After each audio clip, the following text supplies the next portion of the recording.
Wow, ini gila banget sih. Ternyata Ahok menuturkan bahwa satu orang presiden bisa membuat perpu yang mengalahkan 560 anggota DPR RI. Lalu pertanyaannya, kalau memang seperti itu, mengapa presiden tidak membuat perpu tentang undang-undang perampasan aset aja? Yap, itulah yang ditanyakan dan disampaikan oleh Ahok. Pada saat itu ia menyoroti fenomena undang-undang perampasan aset yang tidak juga disahkan. Ia sangat kesal karena Presiden Jokowi waktu itu sempat mengatakan bahwa bolanya ada di DPR. Harus benar-benar mendapatkan persetujuan DPR dulu baru bisa disahkan. Masalahnya adalah kalau menunggu persetujuan dari DPR, yang ada malah berlarut-larut dan tidak kunjung mendapatkan kepastian. Sampai pada akhirnya Ahok mengatakan bahwa sebenarnya satu orang presiden bisa membuat perpu yang mengalahkan 560 suara anggota DPR. Kenapa tidak membuat peraturan pemerintah tentang perampasan aset ini saja? Karena korupsi di Indonesia sudah gila-gilaan. Kalau nggak mau perpu, oke, Ahok kasih solusi. Ada Undang-Undang Nomor 7 Tahun 2006 hasil ratifikasi Konvensi PBB melawan korupsi. Sudah ada undang-undangnya, tinggal buat peraturan pemerintahnya saja.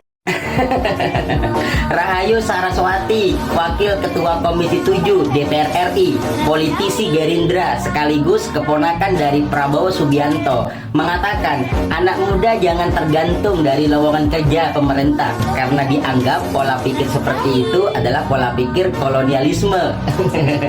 Ibu tahu nggak bahwa masyarakat sekarang ini hanya menuntut janji dari pasangan Prabowo Gibran untuk memberikan lapangan kerja 19 juta. Kalau memang tidak mampu, katakan yang sebenarnya. Tidak perlu mengatakan anak muda sekarang ini kebanyakan ngomel. Dan lagian, Anda sebagai DPR, yaitu Dewan Perwakilan Rakyat, harusnya mendukung aspirasi sekaligus tuntutan dari masyarakat, bukan justru mengomentari yang akan menyakiti banyak rakyat Indonesia. Kalau seperti itu dianggap pola pikir kolonialisme, Anda nyadar nggak bahwa Anda digaji dari pajak, dan pajak itu adalah sistem kapitalisme, yaitu zolim.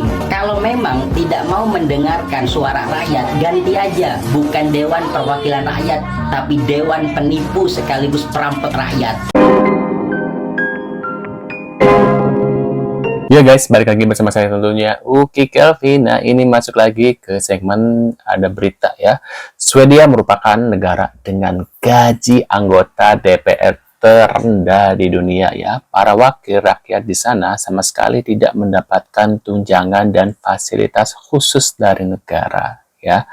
Waduh, berbeda dengan negara Konoha ini guys ya. Dengan digaji 3 juta sehari ya. Sehari dikali 30 berapa tuh? Hampir 90 juta ya, hampir 100 juta lah ya. 90 juta lebih lah, hampir 100 ya. Nah, ini kita lihat guys beritanya seperti apa ya, dan kita lihat juga komentar tentunya dari para netizen. Dan buat kalian yang mau reaction atau komentar bisa tulis di kolom komentar seperti biasa setelah melihat beberapa infonya ya guys ya. Tonton sampai selesai supaya kalian nggak salah paham guys. Nah, ini kita lihat beritanya. Swedia merupakan negara dengan gaji DPR terendah di dunia. Para wakil rakyat di sana sama sekali tidak mendapatkan tunjangan dan fasilitas khusus dari negara. Jadi mereka cuma disubsidi untuk naik kendaraan umum. Apa alasannya kenapa mereka tetap mau jadi anggota DPR di sana? Nih. Mereka beranggapan bahwa tugas mereka hanyalah mewakili suara rakyat, sehingga mereka merasa tidak pantas mendapatkan gaji yang tinggi dan fasilitas yang banyak. Mendapatkan kesempatan untuk dipercaya sebagai wakil rakyat sudah cukup membanggakan bagi mereka.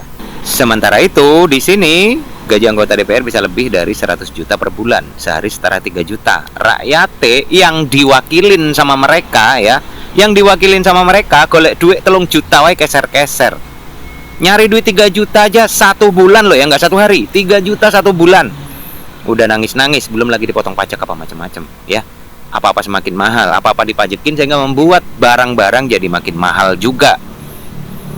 Aku tuh sebenarnya mikir ya teman-teman ya, kenapa orang mau menyuap untuk menjadi anggota DPR ya, karena ini. Coba dibikin kayak Swedia lah, gaji sidik wae, gajinya tuh sedikit aja. Ya, nggak usah tunjangan apa macam-macam. Ada nggak yang mau jadi anggota DPR? Ada nggak yang menyuap nanti ketika pemilu? Nggak akan ada. Karena apa? Gajinya sidik kok. Ngapain aku memperjuangkan untuk menjadi anggota DPR kalau aku nggak balik modal nanti? Otomatis akan tersaring sendiri negara iki ya. Jadi orang-orang serakah ini nggak pada rebutan duduk di kursi itu tuh. Ya, kasih aja kayak Swedia. Kasih aja gaji 15 juta, nggak usah kasih tunjangan, nggak usah kasih mobil dinas, nggak usah kasih pensiunan. Ya kita bakalan tahu nanti orang-orang yang benar-benar peduli sama rakyat, orang-orang yang benar peduli sama negara, mereka bakalan maju untuk jadi anggota DPR dengan gaji yang kecil.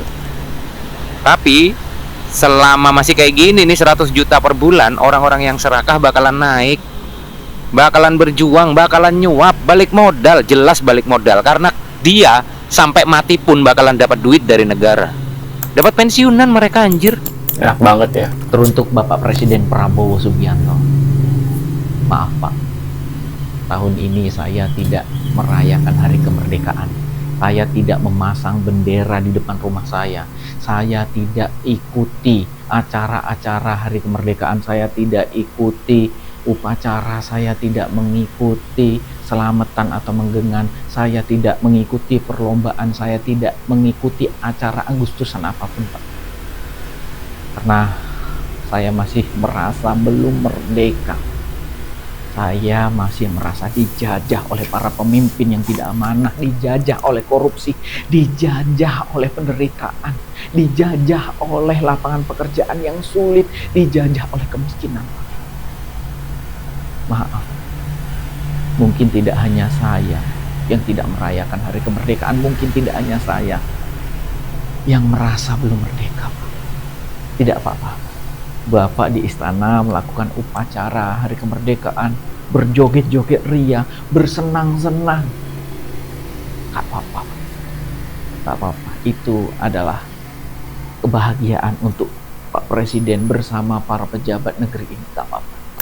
Waduh. Ada mak-mak halu, nggak mau belajar, nggak mau membaca, terus tahu-tahu ngoceh kayak gini. Liatin. Prabowo bilang 10 bulan kepemimpinannya Indonesia berjalan ke arah yang benar. Kalian percaya nggak? Kalau gue sih percaya, karena gue memahami kebijakannya. Dan dia juga bilang dia tidak rela rakyat Indonesia terus dimiskinkan. Aku nggak Apa percaya. yang salah? Mana ada pemimpin yang mau rakyatnya dimiskinkan? Makanya pemimpin yang sekarang ini lagi berusaha untuk bangun SDM-nya supaya nggak terus dimiskinkan. Aku nggak percaya juga dia ngomong kayak gitu. Nah, Karena yang bilang nggak percaya kan lu orang, bukan gue. karena kenyataannya pejabatnya sibuk cari celah untuk merampas harta rakyat. Segala macam mau dipajakin, makanan asin lah mau Masalah dipajakin. makanan asin mau dipajakin. Nek, lu kemana aja sih dari 2024? Karena wacana ini udah ada di 2024. Emang lu nggak pernah baca ya PP nomor 28 tahun 2024 di pasal 194 ayat 1, di mana di situ dikatakan untuk membatasi makanan tinggi gula, tinggi natrium, dan tinggi lemak. Kenapa? Masyarakat Indonesia itu kesehatannya sudah sangat terganggu karena konsumsi makanan-makanan yang tadi. Mau dipajakin, amplop kondangan lah mau dipajakin. Kondangan mau dipajakin dari mana, Nenek? Itu adalah pernyataan daripada seorang anggota DPR. Dimana kalau kita mau bicara tentang masalah kebijakan pajak ini, yang buat kebijakan pajak itu ya Kementerian Keuangan, bukan anggota DPR yang nggak jelas itu. Jadi kalau mau baca berita, baca jangan dari headline-nya aja, baca sampai isinya. Suara jangkrik pun mau dipajakin. Bilang nggak? Jangkrik mau dipajakin. Pajak apa sih, Nek? Bisa bedain nggak royalti sama pajak? Lagian ada memang pajak royalti, tapi yang nanggung itu adalah orang-orang yang menciptakan musik-musik tersebut sebagai PPH atau pajak penghasilan yang masuk di PPH 23. Sumpah, serius belajar, Nek. Enggak, pejabatnya kasar semua kalau ngomong. Wajar kalau rakyatnya itu berani balik ngomong kasar. Pejabat Setiap- ngomongnya kasar. Pejabat yang mana sih, Nek? Kalau misalnya semua rakyat Indonesia, rakyatnya kayak lu, nggak heran harus dikasarin. Das, kasar. Setiap kebijakan yang tidak pro dengan pejabat, mereka akan bilang, keluar aja lu dari Indonesia kalau lu nggak suka tinggal di sini. Hey, emang kalian pikir Indonesia itu punya lu? Pikir dulu. Ya bener dong, harusnya kebijakan itu memang harusnya tidak pro akan pejabat tapi pro akan rakyat. Gimana sih, Nek? Lagi kalau misalnya kita bilang ada yang ngomong keluar aja dari Indonesia kalau misalnya begini begitu. Ya sekarang gini ya, ada anak dinasehatin sama orang tuanya berkali-kali, ini loh kayak gini, lo harusnya kayak gini, masih aja bebel buat salah yang sama. Lama-lama orang tua juga gemes. Ya udah serah lu deh mau ngapa-ngapain, mau keluar aja. Itu loh, Nek. Lu itu yang gaji siapa? Lu yang gaji rakyat. Jangan seenak jidatnya kalau ngomong. Rakyat protes. Emang, Nek, yang gaji pejabat itu adalah rakyat dari uang pajak terutama.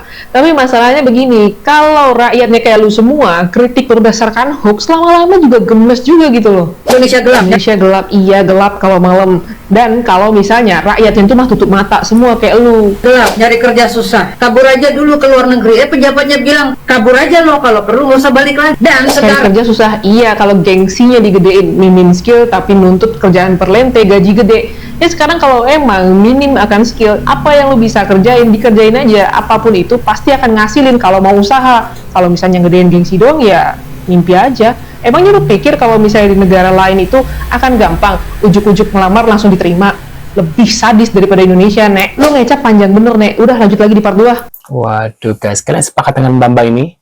Mungkin ada beberapa part yang aku nggak setuju. Yang tadi bilang yang terakhir ya, yang tentang skill ya. Padahal banyak anggota DPR juga skillnya kurang ya, menurut aku gitu guys. Menurut kalian gimana Ki? Ya, tulis di kolom komentar. Apakah setuju dengan mbak-mbak yang terakhir itu yang Chinese ya, yang Chinese pakai kacamata itu guys? Bisa tulis di kolom komentar. Terima kasih sudah hadir dan kita akan bertemu lagi di video selanjutnya. Saya selalu buat kalian. See you guys.